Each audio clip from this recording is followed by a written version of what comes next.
Hi everyone, my name is Marjorie, and I am so grateful that you decided to stop by my channel today and join me in today's crafting video. So here's my first DIY. But before we get into that, I do want to say that today I'm participating in a What Would You Make Open challenge hosted by Zana and Connie, and their special guest for this month is CJ. So please be sure that you stop by in the description box for the playlist to watch everybody else's video that participated. So I've got these wood planks from the Dollar Tree, and I'm using some of it's Gorilla Glue, like it's supposed to be household glue. I found it at the 99-cent only store. Never seen it before, so I decided to try it. Yes, it does look pretty super thick, and it's supposed to be. There is a nozzle for you to use to get it out, but I don't know if it's just because my arthritis was bothering me, but I could not get it out.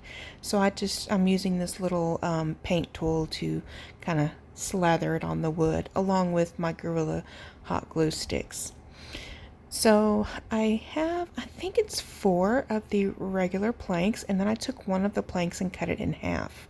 So as you see, I took one of the halves of the planks and I glued it to one end of a full plank, and then I'm taking that another full plank and gluing it to the opposite side. I do go back and add some extra hot glue for a little more sturdiness. It turned out pretty good. The hold was fine, but if you would like to add more, you could also add some Jenga blocks at the bottom, in between the where the two pieces of wood meet each other. So since I'm gluing a larger portion of the plank on here, I am just slathering on a lot of that thick glue and just outlining that with the hot glue. Now this was inspired by something that I had seen online, but I don't have the picture for it and I forgot where I found it. Now I just glued it halfway on top. These wood planks are kind of soft, so I was able off camera to put a little indent in the wood to know where it was half, and that's how I measured it. So I take this other little half piece and I am going to measure it and glue it down. Now I will say, like a lot of the things from the Dollar Tree, like the signs and stuff, you got to be careful with these little wood planks and try to find the ones that are as straight as can be. One of these planks, I think it's the one that I cut in half, was a little warped a little bit, but it ended up doing good in the end.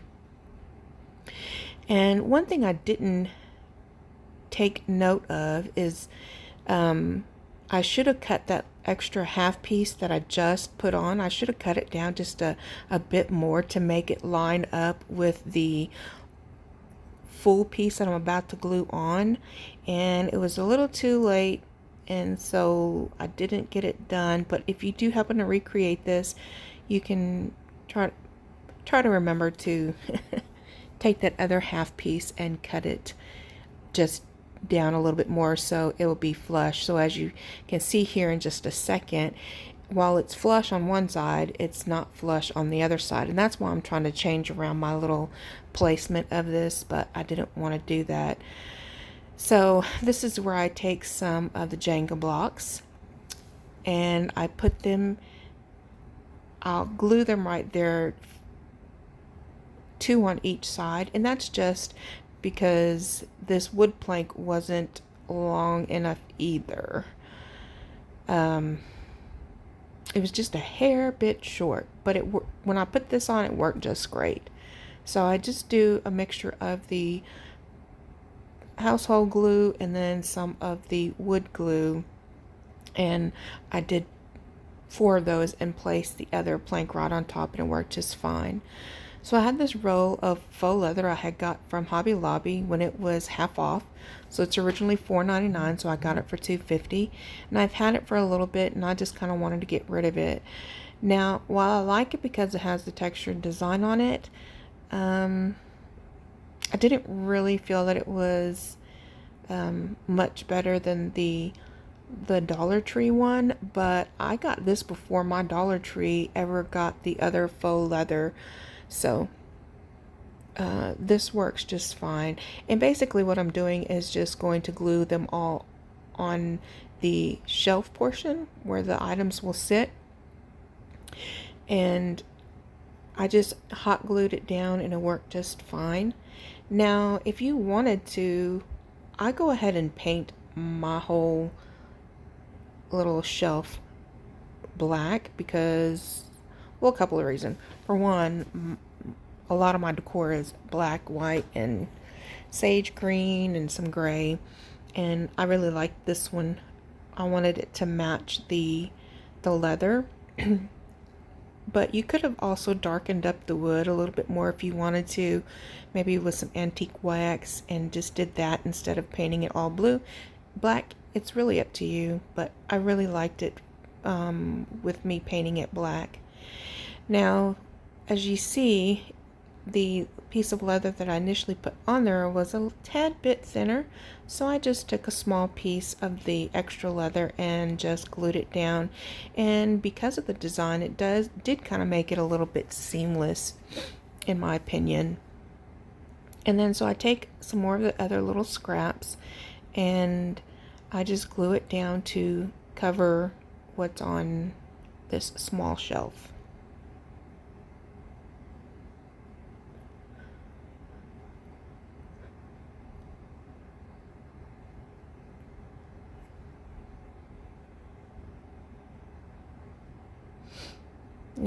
Now all I'm going to do is just finish up this by painting it.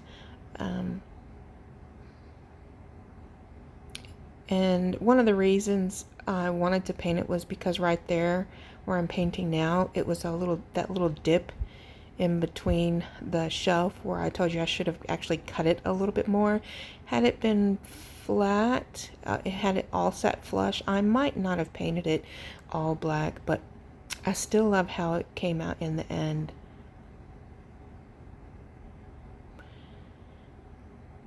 Now you can actually use this as a tiered tray, a shelf organizer for your desk, whatever. Many different uses. Now you'll see it in the final reveal, and on to project number 2.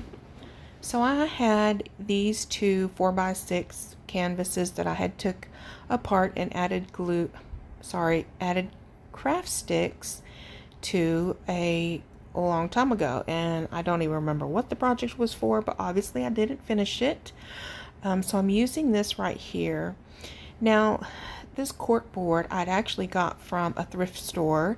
I actually got it for 99 cents, and it was like more of like a reddish wood tint before, and I had kind of painted it white and gave it a little distressed look with some brown. And I kind of want to redo this as another little organizer. And so I glue those two that already had the craft sticks on it together, and then as it's drying, I go ahead and I was just showing you the dark color that it was before, but I go ahead and repaint this all white. And I just didn't really like the distressing part from the paint anymore, so I paint it all white, and then I'll take my sanding brush and give it a little good scrubbing. That way it'll distress it in the right places. So then I just go all around the frame.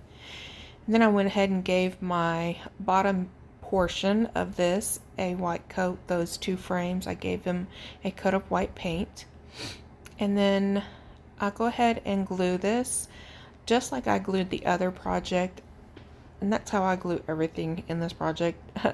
in this video today. So then I actually just glue that to the very bottom of my, oh my goodness, my cork board. And really, I didn't need to paint the other side. I don't know what I was thinking. I shouldn't have painted it. That's why this portion was not really painted. But then I go back in and I'm like, oh, well, I painted the other side, so I paint this side. And no, I didn't need to paint that either. So yeah, that was a waste.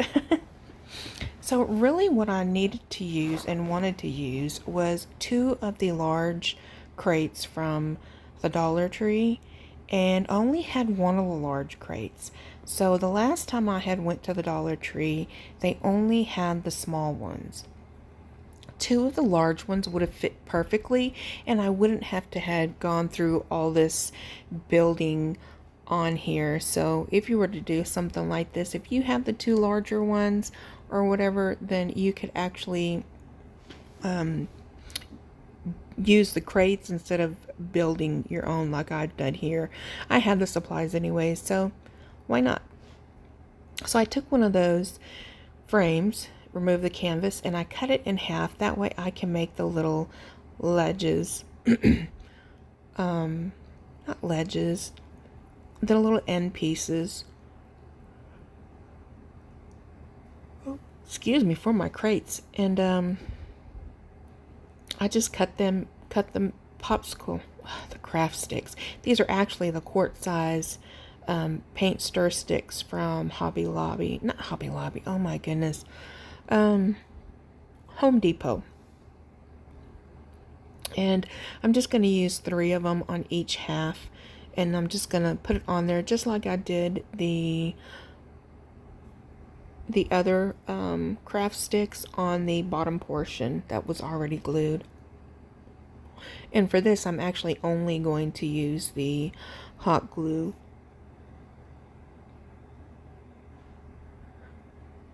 So I do take 1 and place it at the top, and then 1 of the craft sticks and place it at the bottom.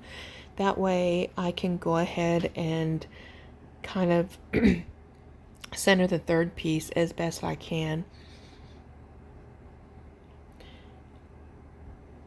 And that's all it's to that. Now here I'm just checking it out because I don't really know if I want the popsicle sticks showing or not. And I end up wanting the popsicle sticks to show, so I'll go ahead and glue all that down. And then I do go ahead and put some hot glue on the long side to glue to the frame of the cork board as well. And then I do the same thing to the other side. Now what I didn't show that I took the other 2 canvases off and glued some craft sticks on that as well. And this is why I said I shouldn't have painted that edge white, because I'm gluing this right on top of it.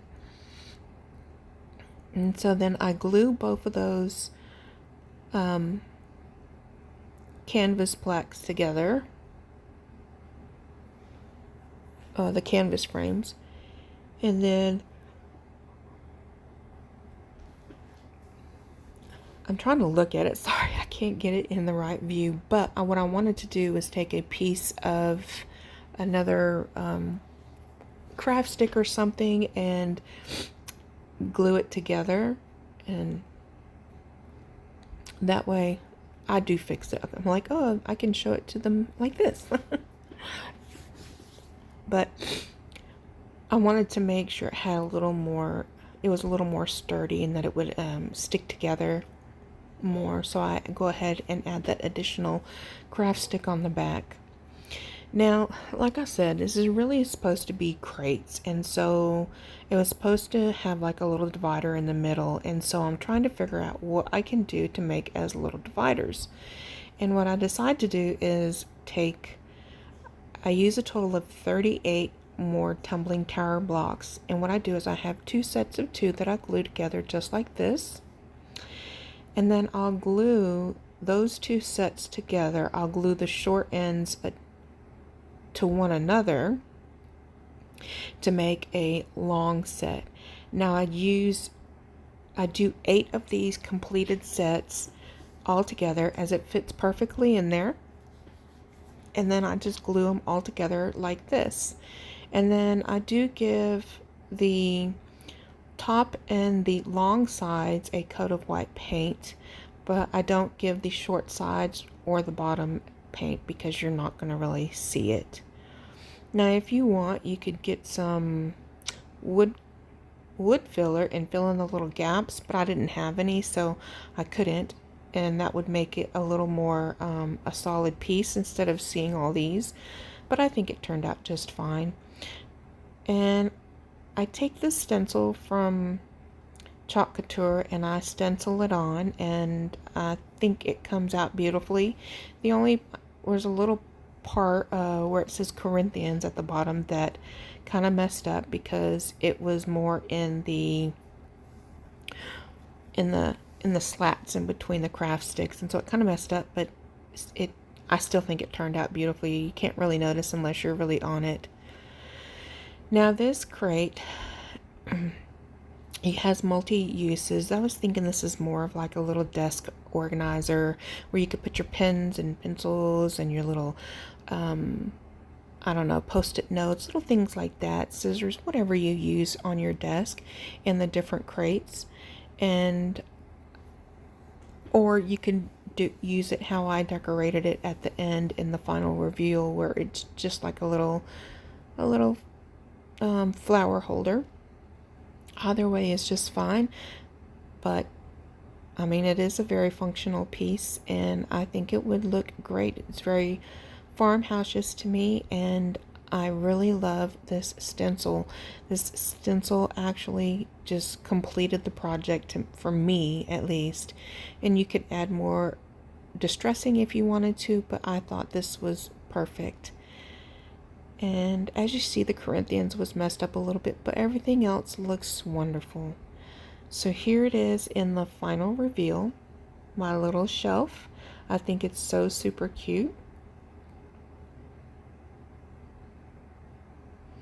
I actually am using this on one of my other tables, and right where that little vase is, I've got my ashes from my dog, and he's sitting in there as well. But I want to thank you guys for stopping by, and you have a very blessed day. Thank you.